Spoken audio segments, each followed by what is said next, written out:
Hope you're doing well. So today I'm going to be separating my tomatoes finally.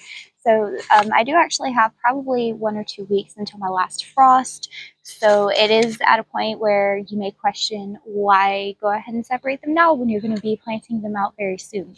Well, these tomatoes grow very, very quickly, and the longer that they are in here, the more that their root systems are going to become entangled and also keep them from growing. So as long as I do not upplant these, they are going to stay the same size and slowly die off. So I'm going to go ahead and put these into their own individual pots, and you'll see over the next week how they begin to take off. So first off, we'll just talk about what the materials that I'm going to be using today are. So the compost, you can use potting soil, whatever you have access to, and then I have cups. So some of them are pre-labeled from previous years, and then I also have some that are not labeled. They all have drainage holes drilled into the bottom. I actually use like a drill and a screw to do this, and it puts out a lot of plastic that way, but it works. But if you melt it with like a soldering iron, it smells really bad. So that's just one of those situations where it's like pick your poison. But anyway, we will just jump straight in with separating these, and I'll talk about some tomato care and my plans for tomatoes and how I've done it in the past. So first of all, we will just start from the beginning. With your tomatoes, you'll definitely want to harden them off for like probably a few days to a week or so before you plant them out, because you don't want the leaves to be too tender.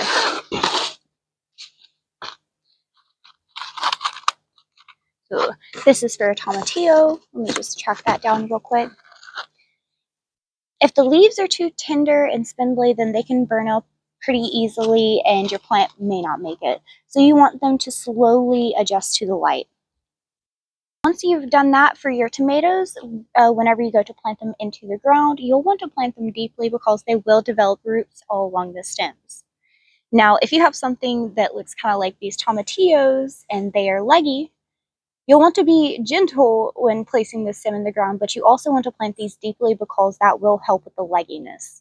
So that will kind of solve your problem if you've done something like me. So I accidentally did just rip out some of these. You can see some of the roots are a bit shorter, but also there are some that have like balls of roots. I ripped that off. That's not ideal, and that is why you want to go ahead and separate your tomato seedlings pretty early on so that the roots do not continue to get entangled. But that's okay. We may lose some, but for the vast majority, these will be fine. Even if you rip off some of the roots, they'll bounce back. So I'm going to begin separating the tomatillos into their separate pots. So all I've done here is just taken and filled my pot here, and I've made a hole. And by the way, this compost is already pre-moistened by the rain.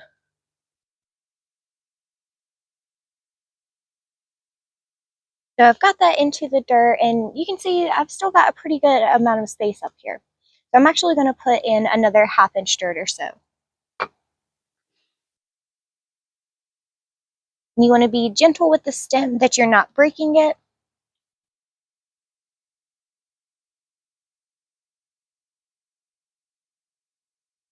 All right, there we go. And then as it adjusts to the sun, it'll stand up straight. That is one down and probably like hundreds to go here.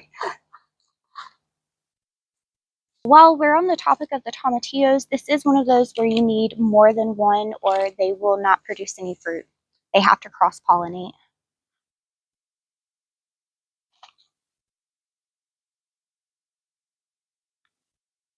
Now, once you've gotten your tomatoes transplanted into the ground, or, well, let's take a step back. So I've been hearing a lot of people trying the egg in the ground trick. I've never tried that, but I've been kind of like scurrying away eggs from each carton of egg. Once I get to the end of the carton, I'll kind of take like the last 2 and put them in a larger carton and store them in the back of the refrigerator. Eggs have like a best by date like breads and stuff do. So if you're familiar with chickens, I don't need to explain this to you, but if you're not, like your eggs, you don't have to throw them out as soon as the date goes by, but once your eggs do go bad, you have more of a risk of salmonella and things like that. But if you're not going to be eating the egg, I'm not really concerned about that. When I put it into the ground, it's going to rot anyway. So I'm not about to go spend like $10, $20, $50 on eggs to try this trick. But I'm going to use what eggs I come up with between now and planting them, and I'll hope for the best. I don't know if there's any difference in like the eggshells from chickens from people that are growing them at home or the eggs from the grocery store, but I'll be using grocery store eggs. I don't think that there will be that big of a difference. Another thing that I'm wanting to try is to, well, I always put compost in with it. That's pretty much the only thing that I've consistently done each year, and it definitely pays off. So I'll just dig the hole because I've always done like a tilled garden and I haven't had the chance to do like a no dig. So I would till the garden and then dig a hole and put the compost. And I try to do like at least 6 inches deep for the tomatoes, something like that. I don't do it exactly the same on each one. I just kind of dig it and go. So I already do the compost and I'm wanting to add the egg to the hole, but I've also been seeing more and more about the fungi, the root inoculate fungi. So mycorrhizal fungi, that's what it is. So what that does is it's actually a type of fungi. So it is a symbiotic fungi that attaches itself to the roots of like woody things like trees, shrubs, even like blueberries. And then what it will do is like help it process more carbon so that it's able to photosynthesize as well as feed the fungi. So it's that is a very simple way of putting it, but you can find it naturally like at the tips of roots, or you can purchase it to where it's already been isolated into like little bags. It is a bit expensive, so that's kind of why I was looking into like creating this naturally. But other than like digging it up, you can also encourage this naturally in your garden by doing a no dig garden. When you do a no-till garden, that will allow the layers to establish themselves and allow the life in the soil to grow. And that's going to promote a suitable environment for these types of fungi to come in and help improve the soil life. The mycorrhizal fungi, it actually is like such a beneficial thing to have in the garden because it's proven to help with like disease resistance as well as pest resistance. It was shown with plants that had the mycorrhizal fungi that they were growing very healthy. They didn't have problems with pest or disease versus ones that didn't have it. They were much more susceptible. So that's one reason to kind of have that root inoculant and go ahead and give that a jump start in your garden. So it's not necessary. It's just a jump start and it will allow it to colonize, I believe, within like 1 to 3 days if you go ahead and buy like an isolated inoculant. But all you do with those is you just sprinkle it in with the roots for best effect, but you can actually add it later on and just sprinkle it like on top of the soil as well.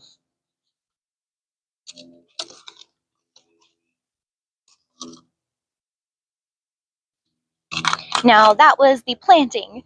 Once you've got your seedlings planted, you'll still want to come through and fertilize them. You can do like a grain fertilizer and just kind of spread that one time. I've seen people do that.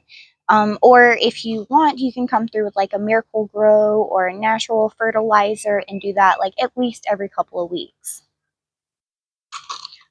So, oh, so I've run across a seedling that is no good. If you have a seedling and the stem has kind of tapered off in the middle somewhere, it's done for. So you can just toss it.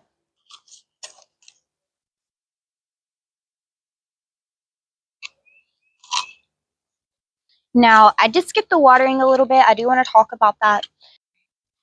But your options for watering, you can do like the sprinkler or you can do bottom watering. It is up to you. The sprinkler just kind of tends to use a lot more water.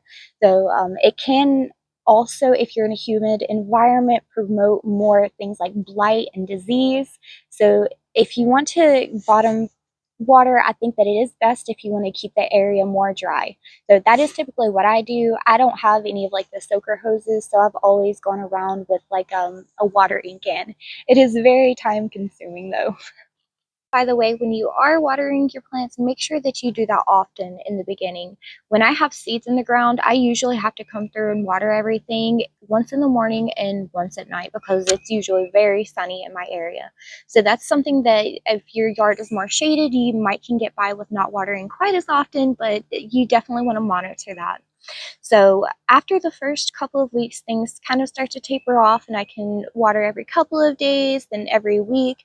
And with my soil being mostly clay, I've had the luxury of not really having to water my garden too much throughout the season once everything is established, unless it doesn't rain for like a week or two. Then I'll have to supplement that. But the plants will definitely show you that they're thirsty. So I'm supposed to be separating tomatoes and I'm just talking with my hands. So we will move on. I actually want to work on the San Marzano next. These are actually looking pretty good with the stems considering. I mean, and that's something that I just want to point out really quickly. I've severely been neglecting these plants this year, and I feel like a lot of stuff is still doing like really good. So if you're new to gardening and you feel like, you know, you might not be able to do it, just give yourself a little bit of leeway there because, I mean, one, you're going to lose stuff. It happens even to people that have been doing it for years and years. And two, once you kind of get the basics of it, you'll be able to kind of leave things alone and kind of judge, okay, I should probably water that now that a lot of the leaves are getting crispy, but you'll know that it can still come back. So it's things like that that you learn over time, I guess, where to push your limits, at least for me. So here's a good root ball. There weren't as many in the other. So when we're going to separate these, I'm going to be very gentle. Try not to break any of the leaves, especially the top ones. And then you just want to kind of tease the root ball apart. Again, it's okay if you break some of the roots, but try not to do too much. Pull this one over here. So you just kind of squeeze it apart. And I definitely recommend pulling these apart when you have wet dirt. If you try this with like bone dry dirt, it's just going to break the roots off instantly. And if you're really having trouble, you can try soaking the dirt off in some water, but you'll also risk the roots getting tangled up anyway in the water. So we're just going to separate these really quickly.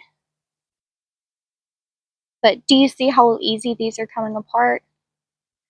And this is even after I've waited, I feel a little, maybe a week or two too long to separate these.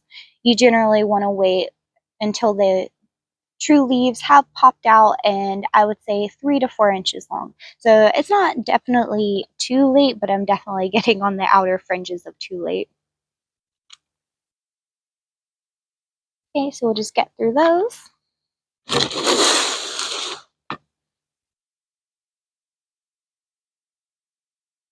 This is another one that I have pre-made tags for.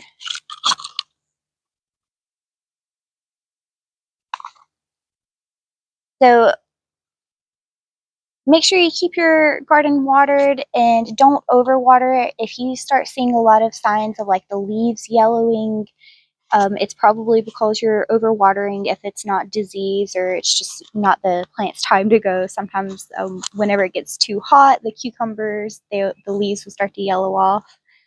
Yellowing leaves can also be a sign of a calcium deficiency. So that's a good segue into that. If the leaves are turning purple on the tomatoes on the bottom sides, then that is a phosphorus deficiency. And if you have light green leaves or pretty spindly foliage, then that is a nitrogen deficiency. That's just a little bit of a simple way. There are many other signs, like for the blossom end rot, that is a calcium deficiency. You see spots on your tomatoes like that, so you can usually Google and find things that are similar, or you can get a plant identifier app and take a picture of it, and they're usually pretty accurate, or it'll pull up images that are similar to what you have, and you'll be able to kind of guess at least along the lines of what you have going on.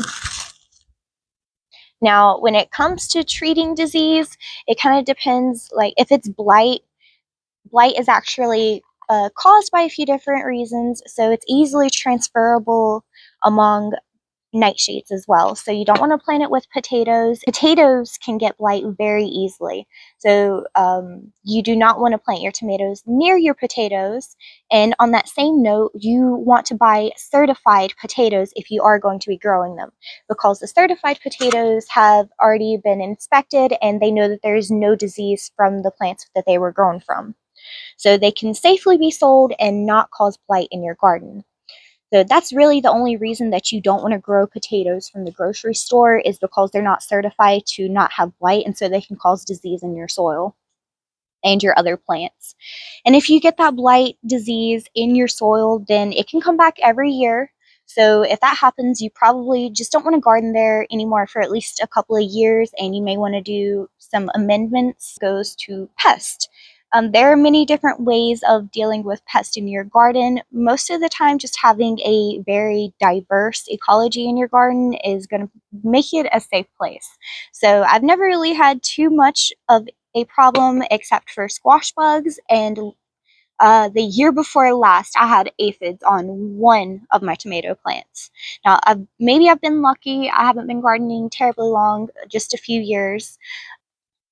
Now, none of these things have actually been detrimental. So the tomato plant where I had aphids, I just let them stay on there and they didn't bother any of the other tomato plants. So that one, I guess, must have been sick, because when a plant is sick, it can actually attract pests. It like puts out some kind of hormone. So that kind of ties back to the mycorrhizal fungi. It gives it a strong root system, a strong plant, and so it kind of deters pests. They're looking for something that smells yummy, which is apparently sick plants.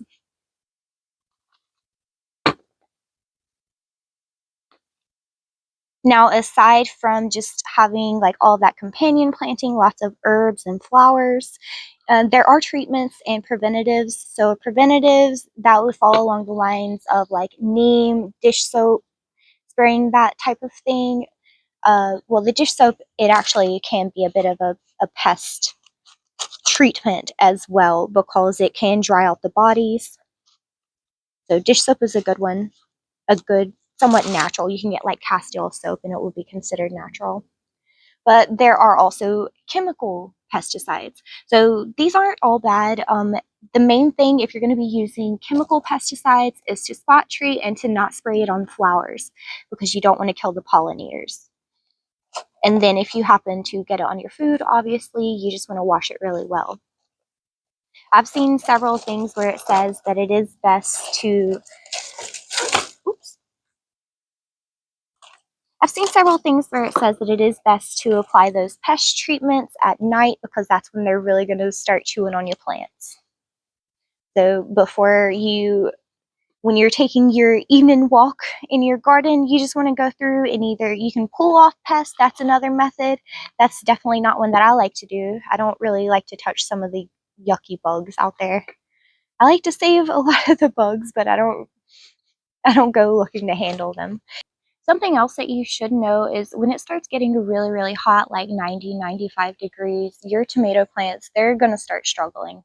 So if you can put them under like some kind of shade cloth, or maybe have a second run of tomatoes started, or even have them like a semi-shady area, so that works. I did my tomatoes in the front yard last year, and the foliage was beautiful. Like, it stayed great all summer long, but I actually didn't get quite as many tomatoes with them being in a more shaded area. So full sun equals lots more tomatoes, bigger plants, and you also are going to have the leaves struggling a lot more. So you can, like I said, put that shade cloth over there. That's probably what I'm going to try to do this year. I see a lot more people doing a little bit better if they can do that once it starts getting really hot. Now, something else that you'll want to think about is trellising and pruning your tomatoes. This is actually pretty important and something that I've slacked on the entire time that I've gardened. Pretty much. Well, the first couple of years, I just tried like tomato cages, because I thought that's what you're supposed to do, and they're worthless. I would say use them for peppers and zucchini, and that's a great use for the tomato cages. Not for tomatoes, though.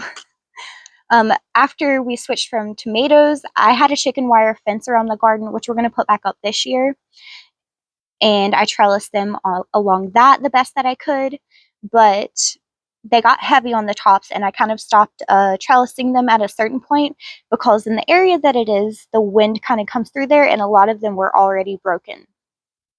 So it probably would have worked if I had been upkeeping it a little bit better, but that was something that it did okay, but this year I would like to try like a Florida weave method. And then I also have never been very good about pruning them. So I would maybe prune the tomatoes probably a good 6 inches. And then as the season goes, I just stop pruning them. Everything gets too crazy or I get too busy, whatever. So that's something that I really want to focus on this year. So I'm going to be using that green arch. Can you see? Right there. It's kind of hard to see here, but I'll show y'all later. So I'm hoping to be able to put at least 2, maybe 3 rows of tomatoes on that. And it's like 20 feet long.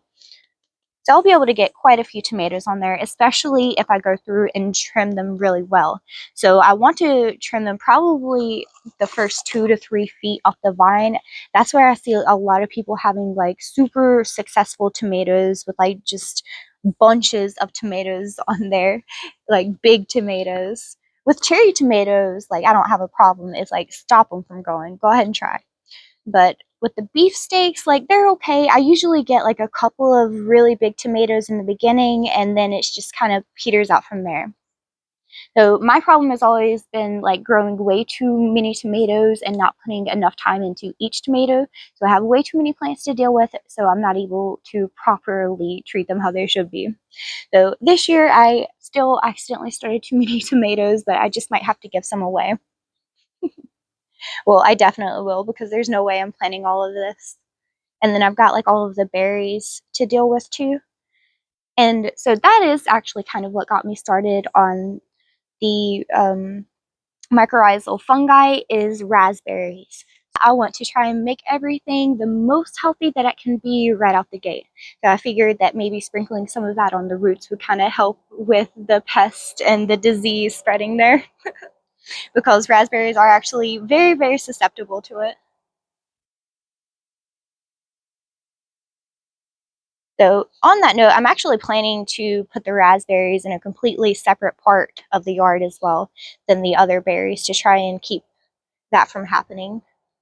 But seeing how the blackberries have been popping up everywhere, I don't know if that's even going to matter, because everything's just kind of going to spread over time. Which right now, it sounds great. I hope that I'm still this happy about it down the road, or whoever gets this house in the future.